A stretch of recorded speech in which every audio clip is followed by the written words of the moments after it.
E aí, minha gente, como é que vocês estão? Por cá, a professora Narda Araújo.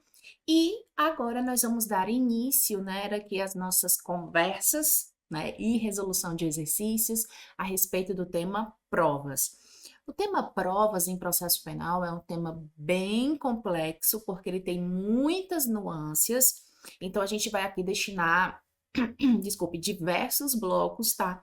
A resolução de exercícios, e aí é claro que a gente faz aqui uma divisão baseada numa situação Eita, quase que não sai! Uma situação de organização do tema e de como ele é cobrado na sua prova, tá bom? Então vamos lá, deixa eu botar aqui, cortar para o material.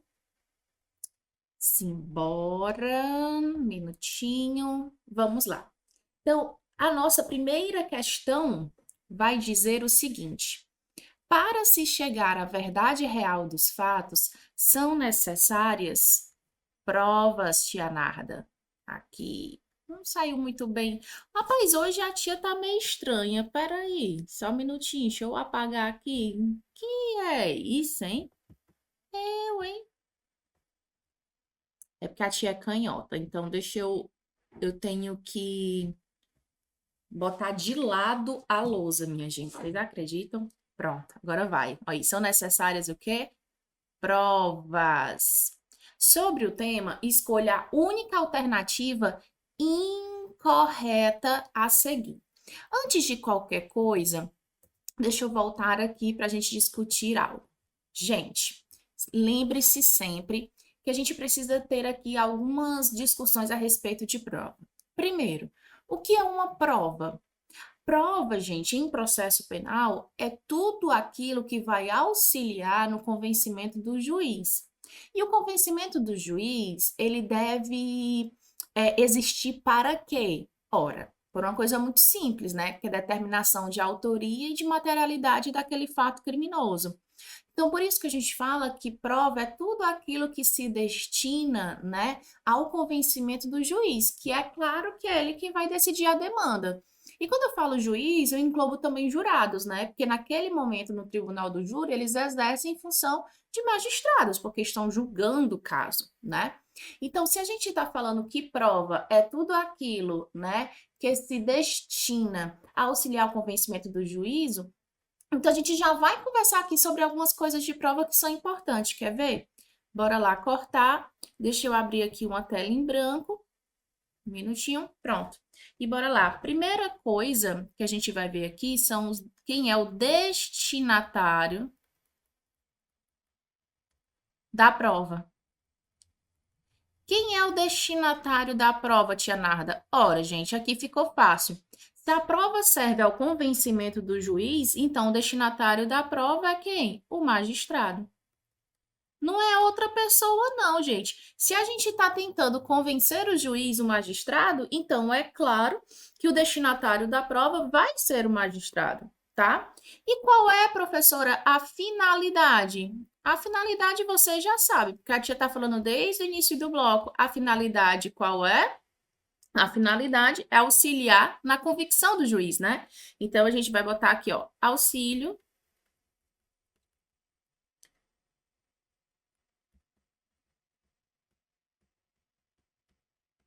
de convicção do juiz.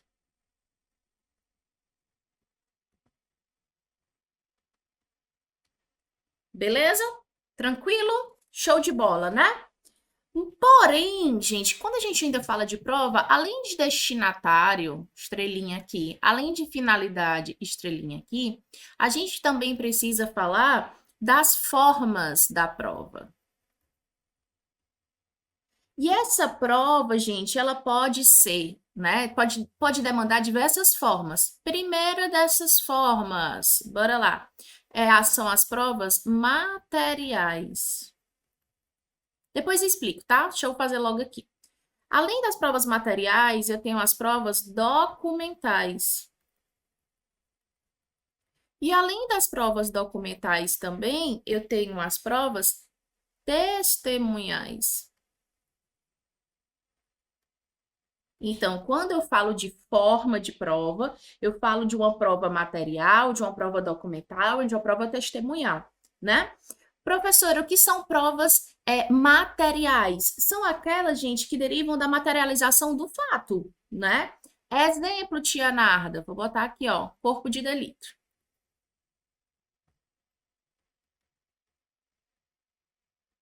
Já as provas documentais, essa mais fácil do que nunca, são aquelas que derivam de documentos. E as provas testemunhais são aquelas que derivam das manifestações orais das testemunhas, né, que vão ali.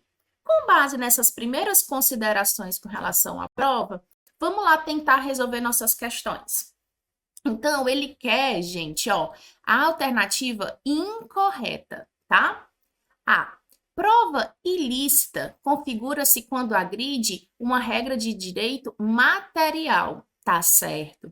Baseado nisso, deixa eu só voltar aqui e vou abrir uma outra página. Bom, quando a gente fala de prova ilícita, a gente vai falar de prova ilícita estrito sensu e prova ilegítima. Certo? As provas ilícitas estrito sensu, elas ofendem direito material. Já as provas ilegítimas são questões processuais. Mas tanto uma quanto a outra são inadmitidas em direito, tá? Então, bora aqui. Vou lá. Prova ilícita configura-se quando agride uma regra de direito material, certo? Prova proibida é aquela que é obtida por meios contrários à norma, certíssimo, seja de direito material, seja de direito processual. C.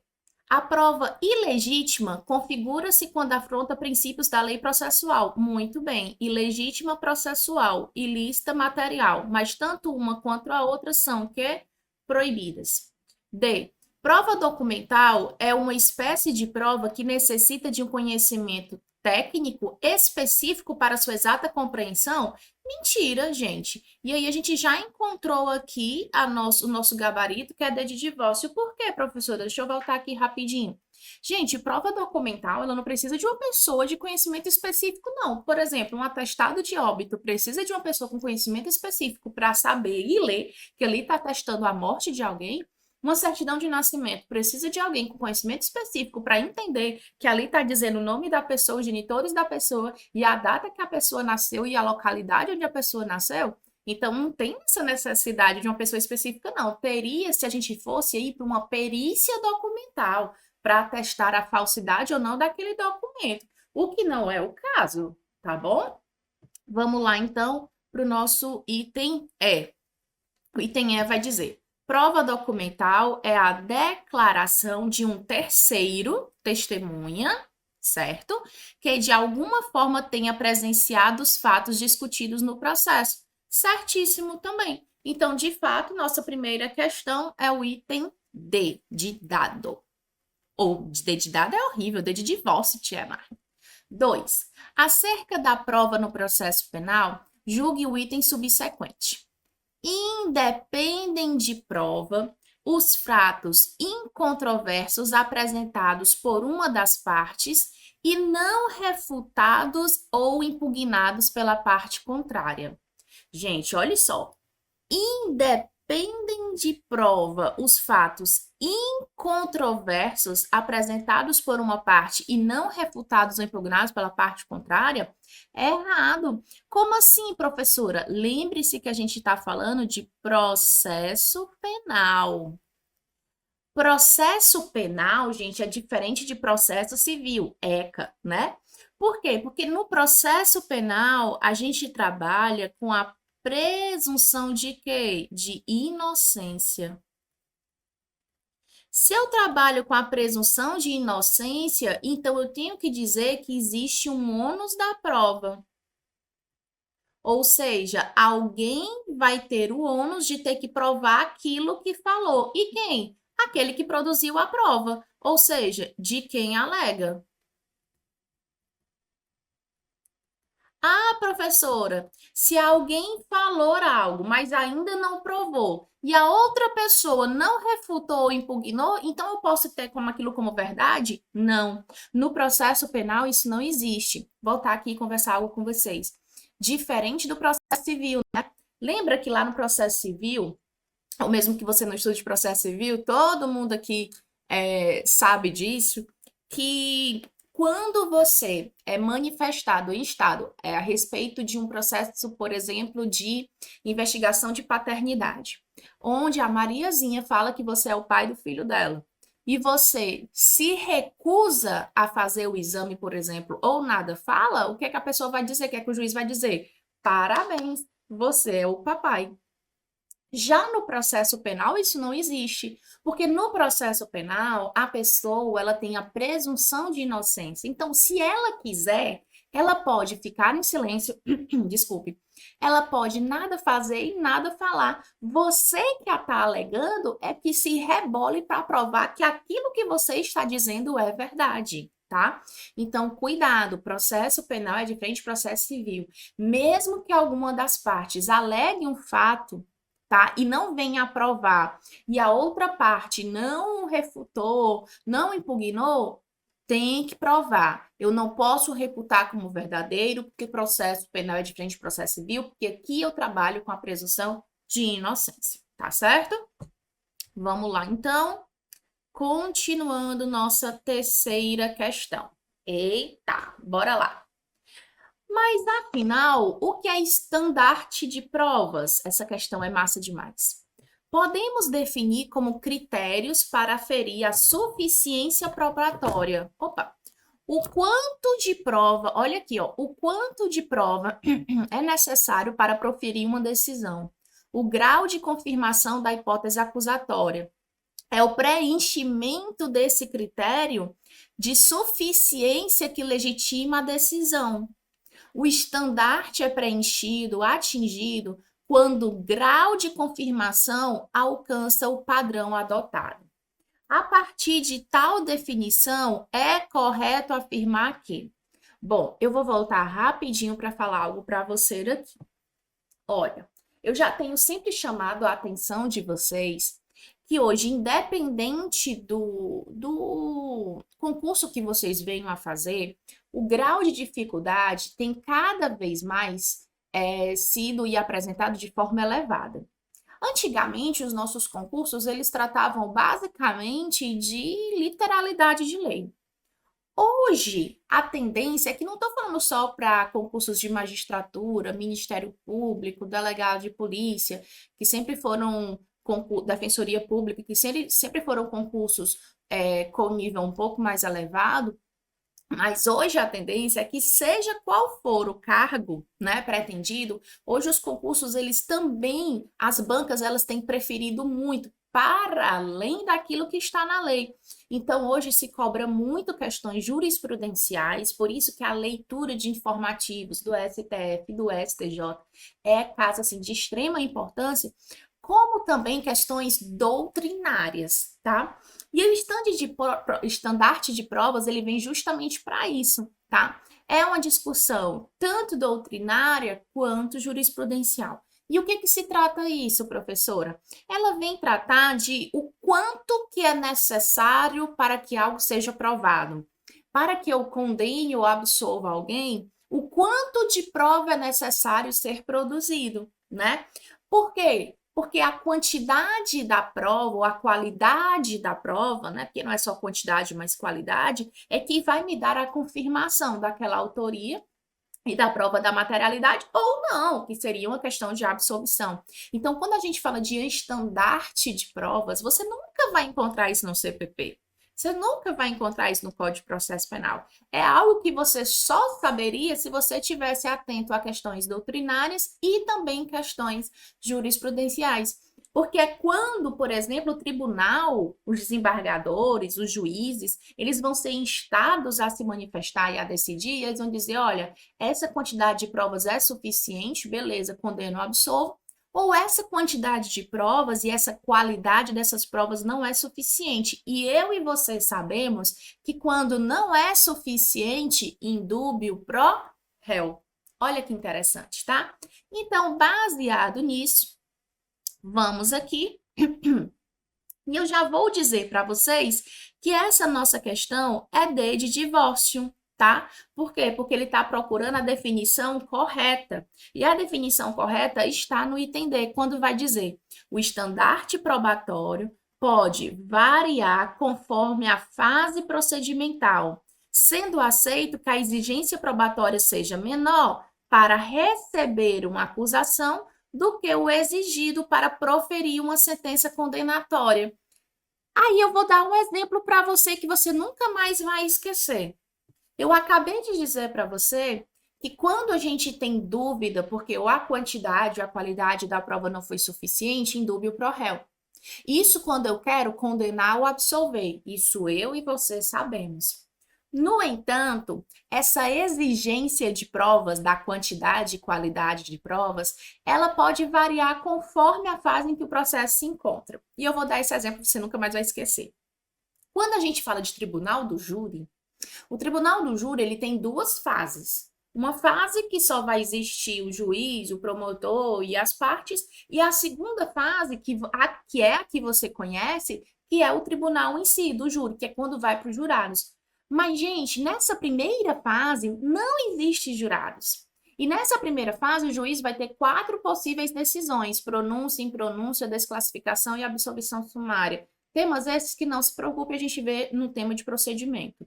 Mas somente uma dessas decisões é que leva para os jurados, que é a decisão de pronúncia. Ou seja, que é quando o juiz fala, ó, há indício de autoria e prova de materialidade que é um crime doloso contra a vida. No entanto, a exigência da quantidade e qualidade dessas provas, né, para se dar essa confirmação, ela é menor, né? Ela tem uma exigência bem menor do que quando vai ser lá no final para condenar e absolver. O que significa dizer que na sentença de pronúncia, que é aquela que leva para o tribunal do júri, indúbio pro sociedade. Olha que legal. Por quê? Porque a exigência ela é bem menor. Então, se eu tenho dúvida, manda para o tribunal do júri, eles que decidem, os jurados. Agora, lá na decisão final de sentença absolutória ou condenatória, obviamente, indúbio pro réu. Mas o que eu quero dizer para vocês é que vai existir fases dentro do processo onde o indúbio não será pro réu, será pró sociedade, tá bom? Bom, bora lá. Continuando então, nossa questão de número 4. No que concerne à prova no processo penal, assinale a alternativa incorreta. Pois bem, ele quer a errada. Bora lá. É vedado ao juiz exigir que a parte faça prova da vigência de direito municipal, estadual, estrangeiro, consuetudinário, vez que o magistrado não pode alegar ignorância da lei? Já achamos a nossa alternativa incorreta, é a diamante. Gente, uma coisa é você querer exigir que o juiz, obviamente, conheça a lei. Mas, gente, ele precisa conhecer a lei, por exemplo, estrangeira, pelo amor de Deus, né? Então, assim, é claro que o juiz, ele deve sim conhecer a lei, mas tudo aquilo que seja, né, para além das legislações em que ele deve realmente conhecer, precisa ser comprovado. Mas bora lá para os outros itens. No processo penal, os fatos incontroversos ou admitidos não estarão necessariamente excluídos do esforço probatório, uma vez que a condenação criminal não pode se fundar em conclusões erradas, mesmo que sejam incontestes. E aquilo que eu falei do ônus da prova, né, gente? O ônus vai caber a quem alega, e lembre-se que aqui não é processo civil. C. Nem todos os fatos e circunstâncias relacionados à causa precisam ser provados, pois a atividade probatória tem feição essencialmente utilitária, de modo que a restringir seu direito, restringir seu objetos a acontecimentos úteis e relevantes ao julgamento da causa. Certíssimo também, tanto B quanto C. O fato criminoso que constitui objeto da imputação jamais, e aí muita gente erra por conta dessa palavra, pode ser tido como notório, de modo a dispensar a prova de sua ocorrência. Gente, é isso mesmo. O fato notório não precisa de prova, mas o fato criminoso não pode ser considerado como um fato notório. Então, tá certíssimo. Se a lei toma como verdadeiro determinado fato ou situação, as partes não precisam comprová-los, como se dá, por exemplo, com a inimputabilidade do menor de 18 anos. Se a presunção legal for de caráter relativo, contudo, admite-se a parte a quem ela desfavoreça. Certíssimo. Então, de fato, é item A de amante. Simbora para a última questão do nosso bloco. Em relação à teoria das provas e à sua regulamentação no processo penal brasileiro, é correto afirmar que A. Poderá o investigado ser obrigado a fornecer padrão gráfico do próprio punho para o exame grafotécnico? Não, gente. Ninguém é obrigado a produzir prova contra si. B. Não, mas também não se preocupe que a gente vai ter um bloco falando sobre exame grafotécnico, tá?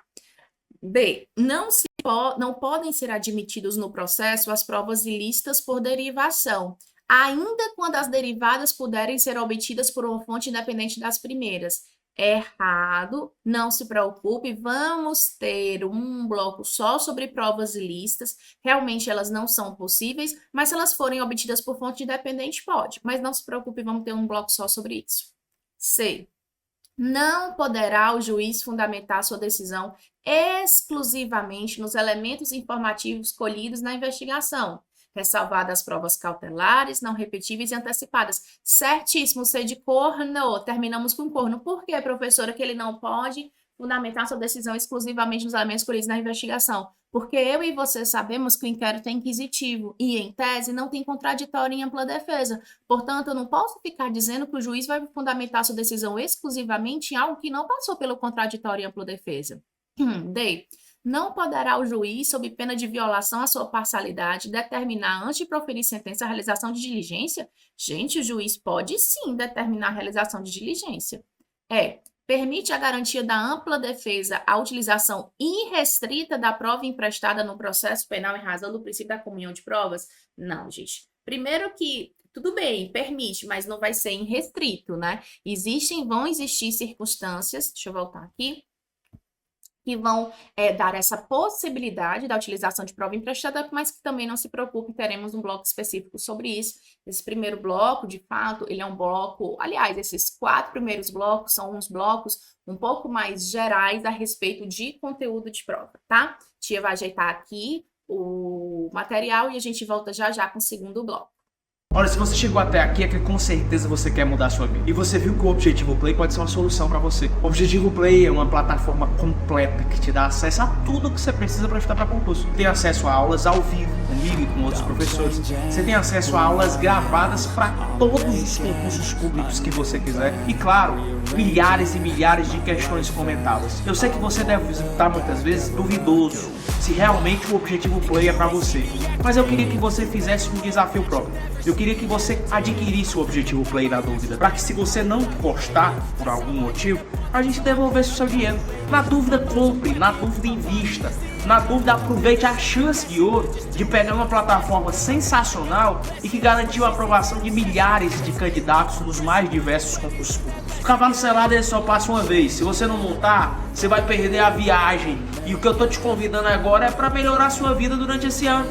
Afinal, você não tá afim de viver do mesmo jeito sempre. O Objetivo Play ajudou e potencializou a forma de distribuição de PDFs. Porque nós trabalhamos com PDFs que têm tabelas, imagens e gráficos. Assim você consegue sempre estar vendo aquilo que mais interessa e não ficar naquela leitura chatatiana que atrapalha a tua produtividade nos estudos. As videoaulas são de 20 minutos, não aquelas videoaulas longas de 2 horas, como se você estivesse vendo uma série do Netflix. Chegou a hora de você sintetizar melhor sua preparação, com um material conciso, enxuto e objetivo. E é por isso que nós somos o Objetivo Play. Se você quer tomar uma decisão agora, você vai apertar nesse botão abaixo.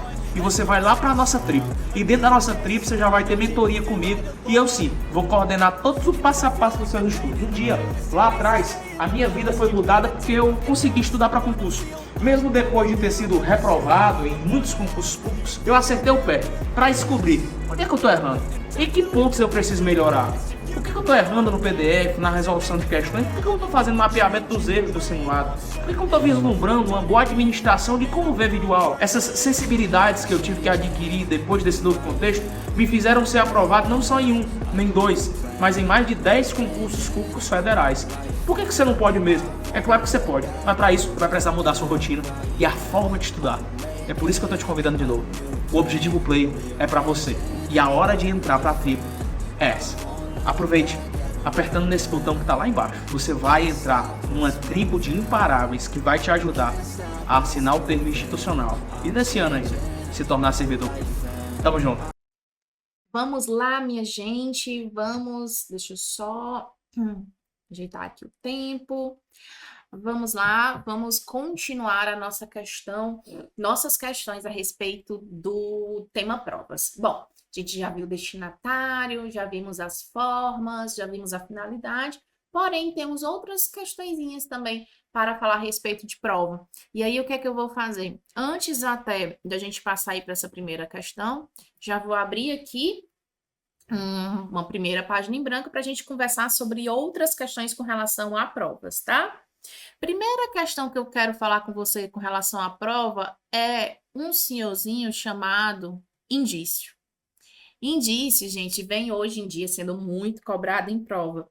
E lembre que o indício, ele está previsto no artigo 239 do CPP, tá bom? Que vai dizer pra gente o seu conceito, que é o quê? Dizer que deixa eu desmembrar aqui o conceito para você, tá? Ele vai dizer que indício é uma circunstância conhecida, uma circunstância conhecida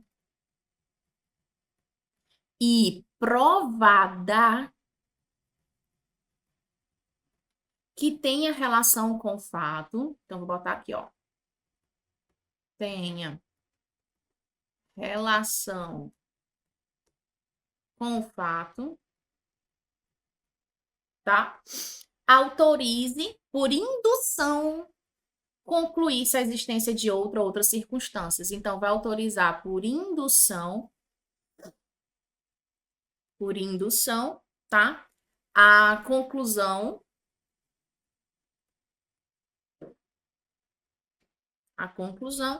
da existência de outras circunstâncias.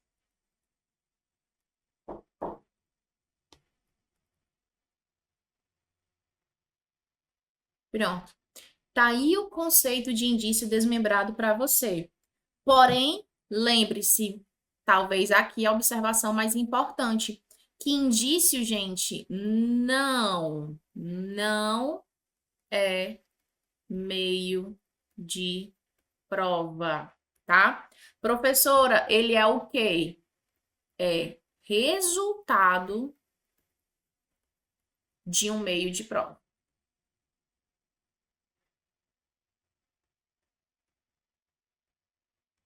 Beleza? Ele não é um meio de prova. Sim, é resultado de um meio de prova. Tá certo? Beleza? Bora lá. Ainda falando sobre prova, eu quero comentar com você aqui sobre objeto da prova. Por quê, professora? Quando a gente fala de objeto da prova, a gente fala daqueles objetos que precisam ser provados, tá? E aí eu vou botar algumas observações aqui que caem muito em prova, tá? Bora lá. Observações. Costumes, direito estrangeiro,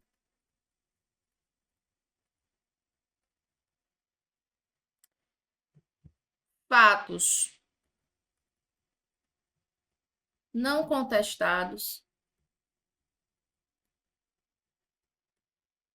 tá? Tanto costumes, direito estrangeiro e fatos não contestados precisam ser provados. A gente não pode confundir com o direito processual civil. Então, precisam ser provados, tá certo?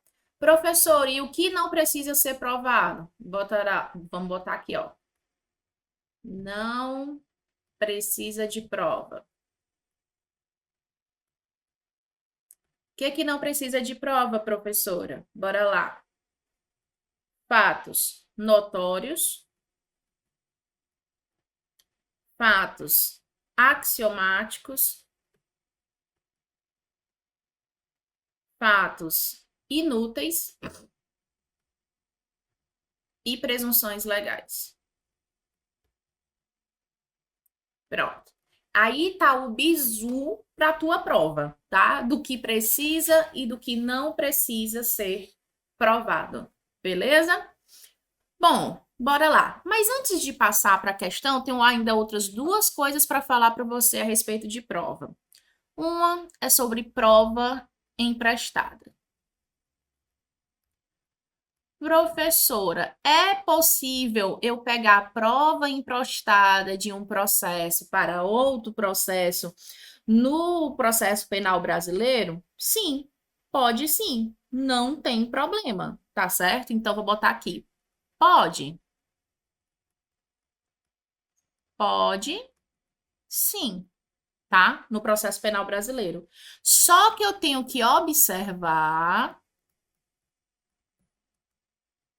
contraditório e adivinha, ampla defesa, né? Ou seja, eu preciso que os sujeitos eles tenham participado do contraditório e ampla defesa no processo do qual você vai extrair a prova para ser emprestada, tá bom? E por fim, vamos falar de sistemas de avaliação de provas. Nós vamos ter 3 sistemas de avaliação de provas, tá? Nós vamos ter o sistema acusatório, nós vamos ter o sistema inquisitivo e vamos ter o sistema misto. O sistema acusatório, gente, é aquele onde vai haver presença de contraditório e ampla. Ou desculpe, eu estava botando aqui para vocês o sistema processual. Desculpe, aqui é o sistema de avaliação. Ô, gente, perdão, tá? Peraí. Perdão. Eu tô falando sistema de avaliação de provas. Vamos ter 3 sistemas. Eu tava confundindo com o sistema processual. Ai. Bora lá. O sistema da íntima convicção. Vou ter o sistema da prova tarifada. E vou ter o sistema do livre convencimento motivado. Bom, gente, bora lá. O livre convencimento motivado, ele é regra geral no Brasil. Ele é regra geral no Brasil, que diz o quê? Que o juiz ele é livre para decidir, né, a respeito daquela prova, desde que ele fundamente, desde que ele motive. Por isso que ele também é chamado de persuasão racional. Mas isso é regra geral. E como regra geral, vocês sabem que nós temos exceções. E a nossa exceção de aplicação aqui é o da íntima convicção. Uma exceção que é o quê? O júri. Os jurados, gente, eles têm a íntima convicção, ou seja, eles podem decidir, são livres e não precisam fundamentar. Então, lá no papelzinho deles só vai ter sim ou não, não vai ter justifique sua resposta, tá? E a prova tarifada é um sistema que não é aplicado no Brasil, porque para essa prova tarifada já vai existir, gente, deixa eu voltar aqui para a gente conversar, já vai existir uma valorização, uma valoração prévia a respeito daquelas provas, tá? Onde, por exemplo, o sistema vai dizer que, por exemplo, sei lá, confissão vale mais do que testemunha vale mais do que perícia, ou por aí vai, tá? Então, regra geral, o nosso é o livre convencimento motivado, também chamado de persuasão racional, onde o juiz ele é livre para decidir, desde que ele fundamente, ele quem vai dizer o valor que cada prova vai ter, precisa fundamentar. Como exceção, nós temos a íntima convicção. Em cima da íntima convicção, já diz tudo, né? Você é livre para decidir o valor e não precisa fundamentar. Temos a exceção de aplicação no Brasil, que é o Tribunal do Júri pelos jurados, tá? Os jurados, quando vão para a sala secreta, eles recebem cédulazinhas com a palavra sim e com a palavra não. Não tem lá justifique sua resposta, tá? Então é íntima convicção. Agora, quando o juiz vai sentenciar lá no tribunal de júri, porque quem faz a sentença é o juiz, quando ele vai aplicar a pena, aí, obviamente, ele tem que fundamentar, porque toda decisão do juiz é pública e motivada, tá? Porém, a decisão dos jurados na sala secreta é da íntima convicção. E a prova tarifada nós não temos, que é essa prévia aplicação de valores a cada determinada prova, tá bom? Com base nisso, acho que já dá para a gente resolver as nossas questõezitas. Então, vamos lá para a nossa primeira questão. O sistema de provas é o critério... Opa, acabamos de ver, né? É o critério utilizado pelo juiz para valorar as provas dos autos. Sobre esses sistemas e temas correlatos, assinale o que for correto. Então, bora lá. Alternativa A.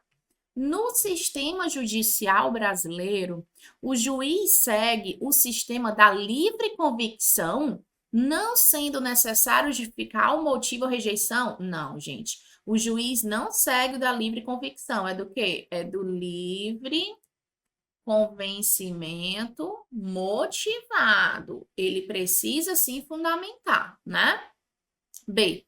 Na avaliação da prova, não se deve ter motivação ideológica ou emocional, mas tão somente baseada na racionalidade e na lei. Pronto, achamos aí, item B de boi.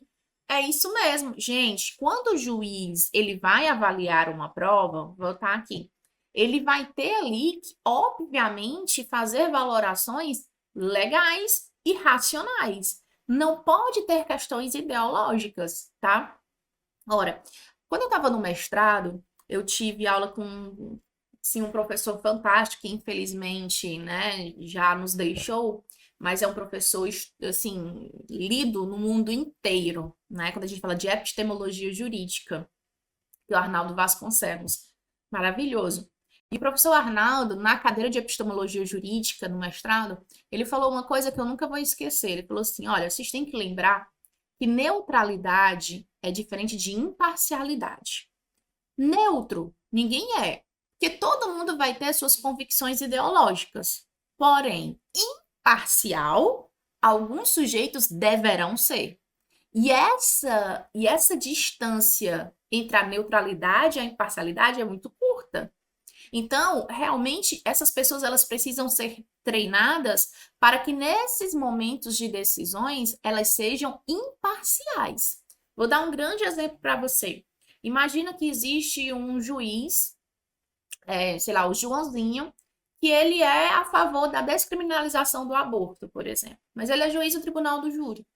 E aí, determinado dia, ele vai para a audiência e os jurados decidem por condenar a Maria por aborto. O juiz, em tese, mesmo sendo a favor da descriminalização, ele tem que agir com base na racionalidade e na sua imparcialidade. Agora, é claro que na sua íntima convicção, neutro ele não é, mas ele tem que agir com imparcialidade. Daí porque essas valorações, gente, elas precisam ser o quê? Baseadas na racionalidade, sem questões ideológicas. Aí vem aquela discussão a respeito do tribunal do júri, né? Ah, mas os jurados não precisam fundamentar, então a gente nunca vai ter como saber. Verdade, não teremos como saber. Por isso que é uma exceção ao sistema, tá bom? Bora lá, então, continuando. C. O perito deve ater-se apenas a ver e relatar os achados, ou seja, visum et repertum? Não, gente. Ele não vai só relatar, ele vai também fazer uma perícia sobre o fato em si, né? Então, claro que ele vai chegar a uma conclusão. D. O tribunal do júri segue o modelo do sistema legal de provas ou prova tarifada? Não, gente, é o da íntima convicção. O livre convencimento motivado ou persuasão racional, previsto no artigo 155 do Código de Processo Penal, é um sistema equilibrado, já que as provas são valoradas previamente e o julgador decide com ampla discricionariedade? Não, gente. Quem decide é o juiz, desde que motive. Então, questão de número 1, B de boi. Questão de número 2, professora. Bora lá. Em relação à prova, avalie as afirmativas a seguir e assinale V para true e F para false. Bora lá. Opa, O juiz formará sua convicção pela livre apreciação de prova produzida em contraditório judicial? Verdade. O juiz, ele é livre para decidir, desde que motive, mas ele é livre, tá? Bora lá. O juiz pode fundamentar sua decisão exclusivamente nos elementos informativos colhidos na investigação? Não, não pode. Já sabemos, porque aquilo que foi colhido na investigação não passa, em tese, por contraditório em ampla defesa. Então, não pode, não. Exclusivamente, não. Gente, são as coisas que mais caem em questão de concurso público. Terceira, as provas cautelares não repetíveis e antecipadas não devem influenciar na convicção do juiz? Oxe, o que é que tem a ver? Podem sim influenciar na convicção do juiz. Quem já se viu, então, falsa. Então, teremos verdadeira, falsa. Falsa, o nosso item é qual? Verdadeiro, falso, falso. Opa, D de divórcio. Beleza? Terceira questão, crianças. Bora lá. Vige. Em nosso sistema, o princípio do livre convencimento motivado ou da persuasão racional, segundo o qual compete ao juiz da causa valorar com ampla liberdade os elementos de prova constante nos autos, desde que o faça motivadamente, com o que se permite a aferição dos parâmetros de legalidade e razoabilidade adotados nessa operação intelectual. Com base no regime probatório do Código de Processo Penal, assinale a alternativa correta. Beleza? Bora lá. A. A ausência do réu na audiência de oitiva da vítima constitui nulidade de modo a comprometer o ato processual, na medida em que a presença do acusado constitui exaurimento do direito à ampla defesa? Mentira, gente. Olha, deixa eu falar uma coisa para você. Quando a vítima for depor, e isso a gente vê mais precisamente nos blocos de procedimento, tá? Mas quando a vítima for depor, o juiz pergunta, óbvio, se ela se sente incomodada com a presença do réu. Se ela se sentir incomodada com a presença do réu, o réu pode ser retirado da sala. Quem não é retirado é o seu advogado ou o seu defensor, tá? Aí sim, se o juiz tirar o advogado defensor, eu tô quebrando o contraditório e ampla defesa. Mas o réu, ele pode ser retirado sim da sala, sem problema nenhum. Quem não pode é o seu advogado, tá bom? Beleza? Vamos lá. Item B. A ausência do laudo pericial impede que seja reconhecida a materialidade do delito de lesão corporal de natureza grave por outros meios carentes de cientificidade? Gente, que absurdo! Claro que não. Olha, veja bem, é claro que o crime de lesão corporal é um crime que deixa vestígios. Como deixa vestígios, precisa do exame de lesão corporal. Precisa do exame pericial. No entanto, a própria lei fala que quando os crimes deixam vestígios, será feito o exame, né, de corpo de delito, direto ou indireto. Então, se a lesão não mais existir, tá, esse exame pode ser realizado por outros documentos, por exemplo, prontuários médicos, fotografias, testemunhas. Então, não necessariamente será dessa forma, tá? Vamos lá. Então, B. Falsa. C. Durante a fase de investigação, quando os crimes em apuração não estão perfeitamente delineados, cumpre ao juízo do processo apreciar os requerimentos sujeitos à reserva jurisdicional, ou seja, aqui somente o juiz pode decidir, levando em consideração as expectativas probatórias da investigação. Se posteriormente for constatado que os crimes descobertos e provados são de competência de outro juízo, não se conformando à inicial expectativa probatória, o processo deve ser declinado, cabendo ao novo juiz ratificar os atos já praticados. Certíssimo, C de corno. Como assim, professora? Ora, veja bem. Deixa eu voltar aqui. Imagine que eu estou investigando determinada situação e aí eu solicito ao juiz, por exemplo, a interceptação de comunicação telefônica e o juiz me concede a interceptação de comunicação telefônica. No entanto, naquela interceptação de comunicação telefônica, por exemplo, eu verifico a existência de uma possibilidade criminosa de alguém sujeito a foro de prerrogativa de função. Aí, ou seja, não seria mais daquele juiz que me deu, né, a interceptação de comunicação telefônica a competência para o processamento daquele feito. O que é que ele vai fazer? Ele vai encaminhar para o juiz competente. Somente isso, tá? Mas que ele também só teve isso depois de uma expectativa probatória, né? Vamos saber aqui os outros itens. Bora lá. Item D. O reconhecimento fotográfico tem valor probante pleno, mesmo quando desacompanhado de outros elementos? Não, gente. O reconhecimento fotográfico, ele tem valor, desde que ele seja acompanhado de outros elementos probatórios, tá? Configura-se o ato criminoso, ainda que a preparação do flagrante pela polícia torne impossível sua configuração? Nada, nada, nada disso, tá? Então, de fato, questão de número 3, C de corno. 4, tia Narda. Ainda no que diz respeito à prova no processo penal, assinale a alternativa incorreta. Bora lá. A. Para que possa formar sua convicção em relação a determinado fato ou circunstância, o juiz deve valer-se necessariamente de algum elemento de convicção produzido ou reunido perante o juiz ou tribunal, mostrando-se a prova colhida na fase investigatória, portanto, ineficaz para, de forma isolada, servir para a decisão. Exatamente, tá vendo? Ó, não pode exclusivamente. Prova cautelar é a decorrente de procedimento próprio cautelar de produção antecipada de provas, enquanto prova antecipada é aquela colhida no curso da investigação ou nos autos da aução, mesmo sem assistência ou participação do investigado ou acusado, em razão do temor de que já não existe ao tempo da instrução. Exatamente. Às vezes a pessoa está muito doente, uma testemunha que está muito doente, né? Corre risco de vida, vamos escutá-la logo. C. Nos processos do tribunal do júri, não se exige motivação das decisões do conselho de sentença, que são embasadas na íntima convicção ou certeza moral dos jurados, não havendo como se aferir a origem de provas utilizadas para afirmar que a condenação se deu com base em provas colhidas em sede de inquérito. Verdade. Eu não tenho como aferir isso porque eles não justificam a decisão deles, né? Infelizmente. D.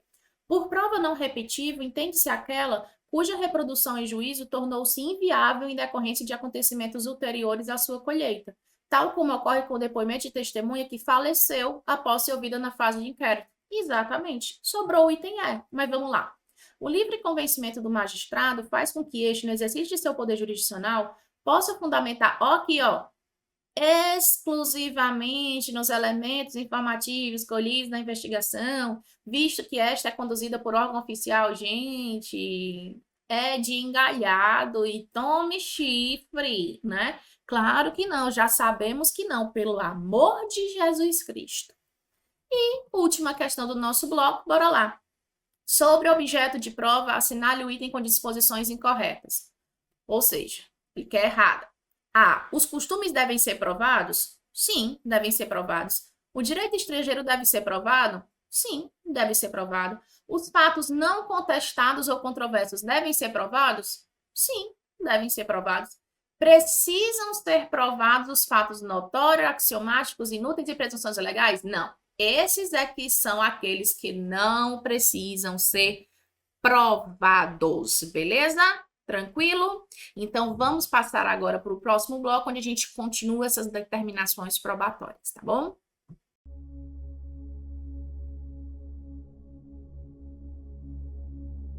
Rapaz, é uma sensação única.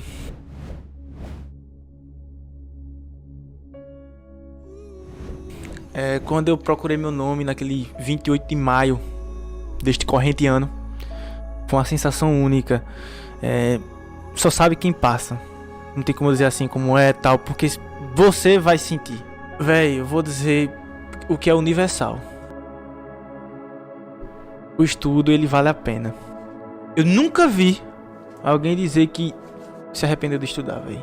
Nunca vi. Boa. Eu quero dizer, pô, perdi meu tempo. Tem uns que se arrependeram de não estudar, né? Tá, viu? De não estudar, né? Pô, não vou esperar sair a banca. Não vou esperar sair o edital depois. Não vou esperar sair só o próximo, porque nesse não dá. Aí fica o ciclo eterno, né, véi? Eu não consigo entender essa galera. Então não é sonho, né, bicho? Não é sonho. Eu não consigo enxergar isso como um sonho, um cara que só bota desculpa, não. E fui uma das primeiras alunas do Objetivo Concurso. E eu só posso dizer que valeu muito a pena, apesar do cansaço, apesar de que foi bastante difícil, não posso dizer que foi fácil, mas eu estou como concursada do INSS há 6 anos hoje. E assim, tudo na vida é esforço, né? Não adianta querer que o resultado venha rápido, porque porque muitas vezes não chega a vir rápido, né? Mas caso para você o resultado não chegue de imediato, continue persistindo, continue estudando, porque conhecimento só se acumula e uma hora vai chegar a sua vez na fila, como chegou para mim. Em 2017 eu comecei a estudar para concursos públicos, no preparatório objetivo, meu grande amigo Lucas Neto, e consegui, graças a Deus e a todo o esforço e todo o pessoal que me acompanhou no meu esforço e tudo mais, a aprovação do Ministério Público da União, e hoje eu sou servidor público federal. Então vamos começar a estudar, vamos se dedicar ainda mais, não vamos desistir, vamos correr atrás e mudar de vida, que assim como eu pude mudar de vida, vocês também podem.